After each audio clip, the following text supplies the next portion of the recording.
Hey everyone, welcome back to my new blog. मैं हूँ शालू Singh. I hope आप सब बहुत अच्छे होंगे। पिछले कई दिनों से मेरी वीडियोस नहीं आ पा रहे थे क्योंकि मेरी तबीयत थोड़ी ठीक नहीं थी। अब मैं बिल्कुल ठीक हूँ। और ये जो आप कबूतर देख रहे हैं ना, ये हमारे घर पिछले रात में आ गया था।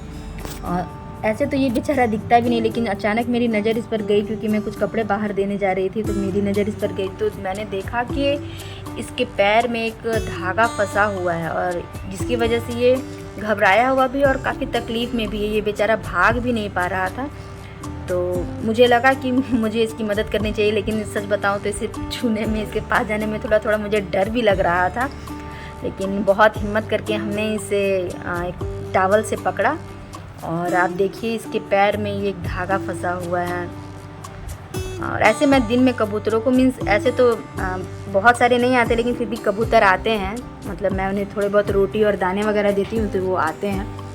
देखिए इसके पैर में ये जो धागा फंसा हुआ ना, इसे बहुत ज़्यादा परेशान है और ये अच्छे से चल भी नहीं पा रहा है। तो मैंने इसके पैर के ये जो धागे इसे काट दिया था और फिर इसे जैसे ही नीचे उतार कर देखा तो ये चलने में भी कंफर्टेबल नहीं था। फिर मैंने सोचा इसे बाहर तो छोड़ नहीं सकते, वरना बिल्ली या फिर कुत्ते इसे नोच लेंगे। तो हमने इसे घर में ही एक जगह दी। तो रात भर तो ये रहा और इसके लिए मैंने पानी भी रख दिया। और मुझे इसके लिए थोड़ा फ़िक्र हो रहा था कि पता नहीं ये ठीक तो रहेगा ना, लेकिन ये मॉर्निंग में भी बहुत अच्छा था और बहुत हेल्दी था। तो फिर ये बाहर खाकर उड़ भी गया। और जो भी आवाज़ आप लोग सुन रहे हैं ना, इसी आवाज़ को देखते हुए मैं आज मतलब बालकनी में इस साइड आई हूँ कि आखिर ये आवाज़ क्यों हो रही है, किस चीज़ की हो रही है। ये आप लोगों को देख पा रहे हैं क्या? ये बाज बहुत अट्रैक्टिव लग रहा है। बाज मतलब कि बहुत करीब से जा रहा है। मतलब अभी से पहले मैं, यानी यहाँ आने से पहले मैं कभी नहीं देखी हूँ बाज के इतने करीब से। तो यहाँ तो बहुत पास में देखने को मिल रहा है। और ये जो आवाज़ आप सुन रहे हैं वो किस चीज़ की है, मैं आप लोगों को अभी वही दिखा रही हूँ। आई थी थोड़ी देर के लिए, लाइट आई थी शायद 10 मिनट के लिए, फिर गई फिर आई और अभी फिर नहीं है। तो ये जनरेटर पर काम हो रहा है। देखिए कितनी बारीकी से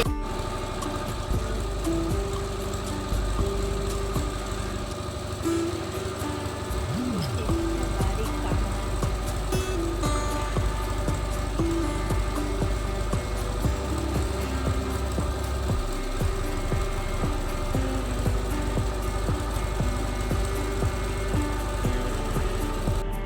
पिछले कई दिनों से मैं अपनी YouTube फैमिली को भी बहुत मिस कर रही थी। और मैं अपने YouTube पर जर्नी स्टार्ट करने के बारे में आप लोगों को पहले भी बता चुकी हूँ कि मुझे बातें करना बहुत पसंद है। बातें करना, सीखी हुई चीज़ें शेयर करना और अपने अनुभव से किसी की लाइफ में कुछ अच्छे चेंजेस के लिए मतलब मैंने YouTube प्लेटफॉर्म को चुना है। मीन्स मुझे ऐसा लगता है कि मेरी सीखी हुई चीज़ या मेरे कुछ भी छोटे मोटे कोई भी ऐसे अनुभव हो जो मैं लोगों के साथ शेयर करूं तो उनके किसी काम में आ सके। तो मेन मेरा मकसद यही था कि मैंने YouTube प्लेटफॉर्म को चुना और आज मैं उसी तरीके की बात एक आप लोगों के साथ शेयर करने वाली हूँ। सो प्लीज़ मेरे वीडियो को पूरा देखिएगा। बात ये है कि मेरी एक जानने वाली है जो मेरी बहुत क्लोज़ है। उसकी परेशानी समझिए मुझे इतना ज़्यादा परेशान कर देती है कि जैसे समझिए वो बस मेरी ही परेशानी है। जबकि मैं खुद के लिए ऐसा सोचती हूँ कि मुझे इतना ज़्यादा किसी भी चीज़ को खुद पर नहीं लेना चाहिए, इससे मेंटल स्ट्रेस बढ़ता है। लेकिन क्या करूँ, अब जो नेचर है तो है, मतलब जो भी। तो प्रॉब्लम उसकी ये है कि उसका जो लाइफ पार्टनर है उसको लेकर वो बहुत ज़्यादा स्ट्रेस्ड है।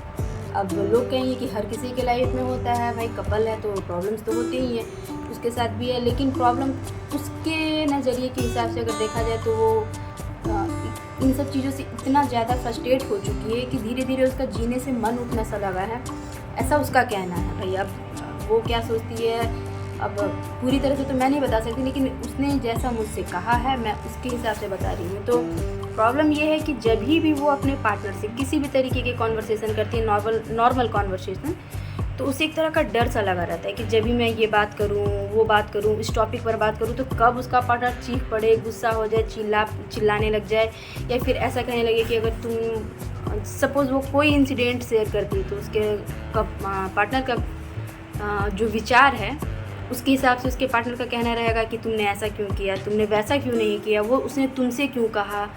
तुमने ही ऐसा कहा होगा, इसीलिए उसने ऐसा कहा, जब तुम उससे ऐसे बातें करती हो तो तुम औरों से भी ऐसी बातें की होगी।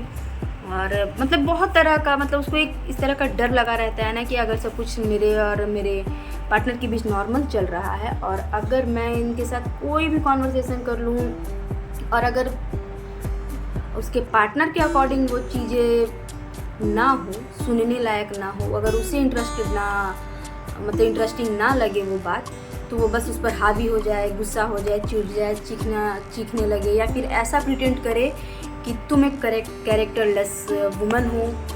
तो इन सब चीज़ों से वो बहुत ज़्यादा आहत हो जाती है और उन लोगों का रिलेशन काफ़ी लंबे समय से है, ऐसा भी नहीं है कि 1-2-3 साल, काफ़ी लंबे समय पुराना रिलेशनशिप है।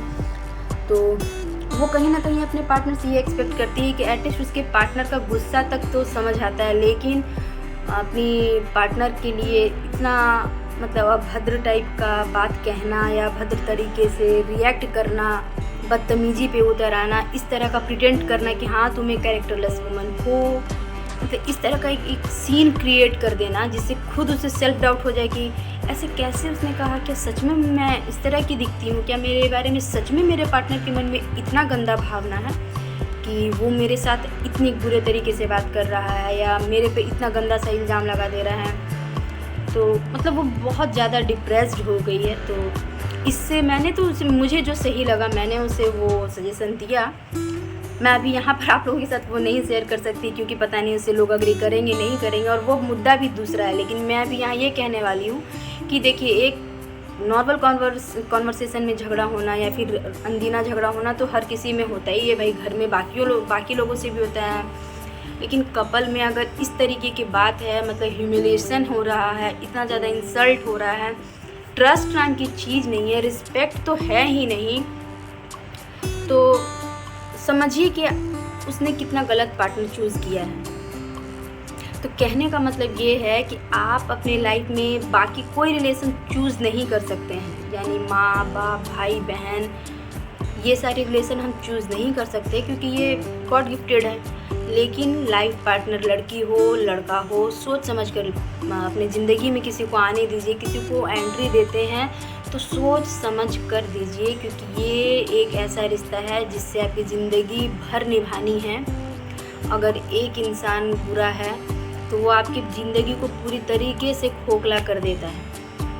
समझने वाली बात भी है, कॉमन सेंस वाली बात भी है कि आप सोच कर देखिए कि जब हम अपने घर में कोई एक छोटा सा किल बर्दाश्त नहीं करते, यानी यूज़लेस एक छोटी सी किल को नहीं घर में देखना पसंद करते क्योंकि उसका कोई यूज़ नहीं है, वो नुकसानदेह है, तो फिर एक ऐसे इंसान को हम अपने दिल में या अपनी ज़िंदगी में जगह कैसे दे सकते हैं जो आपको सेल्फ डाउट में डाल दे, डिप्रेस कर दे, इंसल्ट कर दे, जिसके साथ आप कंफर्टेबल ना हो, जिसके साथ रहते रहते आपको डर लगता हो, जिसके साथ फ्यूचर प्लान करने में आपको डर लगता हो। तो ये मेरा मतलब आप लोगों के साथ शेयर करने का मेन मकसद यही है कि सोच समझ कर लाइफ पार्टनर को चूज़ करिए, क्योंकि पूरी ज़िंदगी हेल हो जाती है। और कहने को तो लोग अभी कहते हैं कि मॉडर्न ज़माना है भाई, ये बहुत आगे बढ़ चुका है, बात सच है, लेकिन इमोशनल जो होता है, ब्रेकअप जो होता है, जो इंसान को तोड़ देता है, तो अगर कोई कहे कि नहीं कोई नहीं, जो होता है सब सही हो जाता है, रिलेशन नहीं चल रहा है तो डाइवोर्स ले लो, पार्टनर को छोड़ दो, ब्रेकअप कर लो, मूव ऑन कर जाओ, लेकिन ऐसा तुरंत से नहीं हो पाता। ज़िंदगी में कुछ चीज़ें ऐसी होती है जिसे बदला या फिर सुधारना बहुत मुश्किल होता है, समझिए ना के बराबर। तो इसीलिए पहले ही सोच समझ कर डिसीजन लेंगे तो आगे चल कर के जो भी बहुत बुरा होने वाला है शायद उतना बुरा ना हो, कि बुरा ना हो ये तो हो नहीं सकता, लेकिन बहुत बदतर ना हो।